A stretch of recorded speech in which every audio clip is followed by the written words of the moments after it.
You can almost feel it in Hyderabad, can't you? There's this buzz, this kind of electric feeling building up. Oh, definitely. It's like the whole city is holding its breath. Exactly. And it's all focused on this musical homecoming, something that's been, what, 8 years in the waiting? 8 years, a long time. We're talking about a sound, a presence that really hasn't just shaped music for decades, but keeps evolving it. It's quite something. So today, yeah, we're doing a deep dive. We're focusing on A.R. Rahman's The Wonderment Tour, and specifically his big return to Hyderabad. And it's not just any gig, is it? It's set for November 8th, 2025. Right, at Ramoji Film City. I mean, the world's largest film studio complex. Seems fitting for Rahman somehow. Absolutely. And it's his first show there since 2017, which makes it a pretty big deal. A huge deal. Yeah. It's really a celebration, isn't it? Over 3 decades of his music. And props to Hyderabad Talkies, EVA Live, and Zora for putting this together. Yeah. Our goal today really is to get into why this isn't just a concert, why this deep dive matters. If you care about music, about innovation, about those live moments you just don't forget. And it really does feel like more than just a performance. It feels like a reunion, almost. You probably remember that 2017 concert. Oh yeah, vividly. Right there in Hyderabad. I mean, 25,000 people singing Ma Tujhe Salam together. That sound, that feeling. Goosebumps just thinking about it, that collective energy. Exactly. And the word is, this time might be even more profound. A deeper connection, maybe? It really makes you think about his cultural impact, how he brings people together like that. Okay, so let's unpack the man himself, the legend. Imagine like a world where music just flows across borders, no passports needed. That's his world, pretty much. That's the world A.R. Rahman built.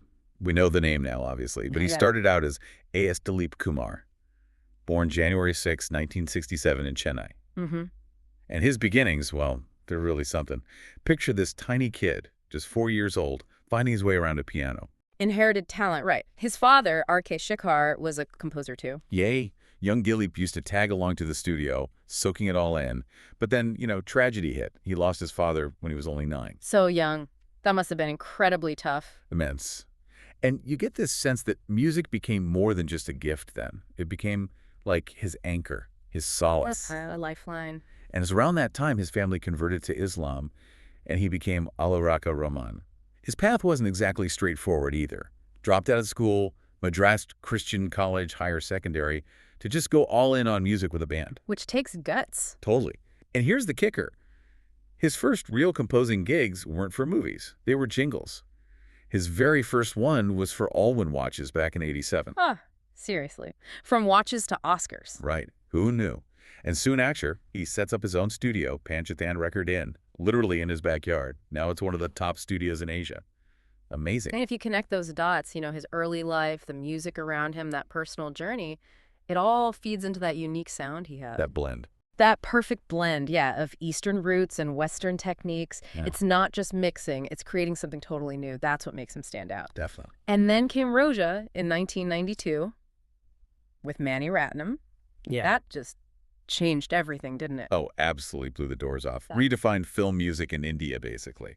And the awards just kept coming. 2 Oscars for Slumdog Millionaire, of course, in 2009, 2 Grammys, a BAFTA, a Golden Globe. I mean, 15 Filmfare Awards. It's staggering. It really is. But beyond the awards, it's the dedication. I heard this story, maybe apocryphal, maybe not, that if an idea hits him, he'll literally just get up from dinner and go write it down. Wow. That's passion. That's the kind of fire that drives that level of creativity, I think. So I've gone from the kid genius to the global icon. Now this tour, the Wonderment Tour, Yeah, what's the deal? It sounds like more than just playing the hits. much more. It's being called a sonic odyssey, a Yeah. journey through like 30 years of his music. Yeah. It kicked off in Mumbai back on May 3rd, 2025. Must have been incredible. Yeah, I bet. And the mix sounds amazing. You've got the huge anthems, right? Jai Ho, Dil Se, Chaiyya Chaiyya. Mhm. Stuff that just makes you want to move. Absolutely electric tracks. But then balanced with those deep, soulful ones like Kun Fai Kun or Ooh Yer. And crucially, he's hinting at new music too. Which is exciting, always evolving. He actually said, the Wonderment Tour is dedicated to those who cherish the experience of live music. I aspire to merge tradition with innovation, bridging the past and the future. It sums it up perfectly. It really does, and that brings up a good point. What makes his live shows so special for you? It's not just hearing the songs. No, it's the whole thing. Exactly. It's the whole sensory experience.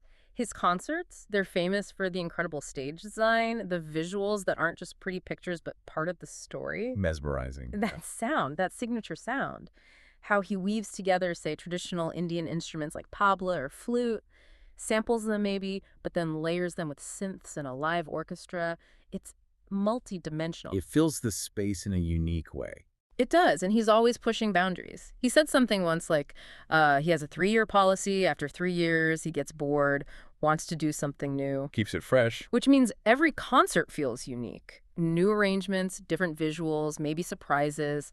Plus, you have to mention his other work, like the KM Music Conservatory in Chennai. Right, giving back. Providing music education for kids who might not otherwise get it.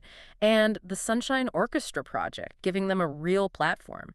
It fits with his whole philosophy that, quote, music is all about transporting people. Speaking a language which languages fail to express. Yeah, and his concerts do transport you. You feel it. Language doesn't matter in that moment. It's just pure connection. So, bringing it back to Hyderabad, what does this all add up to for the city? You can tell there's a real connection there. That special bond, for sure. We mentioned that 2017 show, Makatujah Salam. Yeah. 25,000 voices. That wasn't just singing. That felt like a statement. It's a moment of unity. It really did. It set a kind of benchmark for the energy between him and Hyderabad. Makes this return feel even bigger. And you see it online everywhere now. Social media is just buzzing, people counting down, sharing memories, getting hyped for Ramoji Film City. The anticipation is definitely real. So if you're going, expect the works, right? Cutting-edge visuals, that grand stage, design a total feast for the senses. Absolutely. That mix of high-energy tracks and those really soulful moments. And he's teased surprises, maybe new stuff being showcased. Keeps you on your toes. It's not just watching a show. It feels like stepping into his world for a night. Music, emotion, imagination, all rolled into one. And practically speaking, if you do want to be there, getting tickets is going to be crucial. They go on general sale July 14th, 2025. Okay, good to know. And you'll need the District app by Zomato. That's the only place. Got it. But here's a pro tip for you listening. Mastercard holders get early access, pre-sale. If that's you, definitely jump on that. Good intel. Wait. Because the demand... Oh, the demand is going to be intense. Seriously, set your alarms, get ready to refresh that app. It might feel like a bit of a digital scramble for those spots. History in the making, you don't want to miss out. Absolutely. So, yeah, A.R. Rahman coming back to Hyderabad. It really is more than just another date on a tour schedule.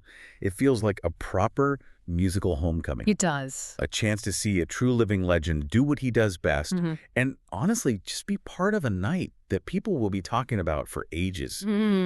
Whether you've followed him forever or you just love music that genuinely hits you deep down, this feels like one of those unmissable experiences. Totally agree. And it highlights something fundamental about music, doesn't it? Its power to bring us all together, to cut through everything else and just move us as a group. Yeah. It makes you think, you know.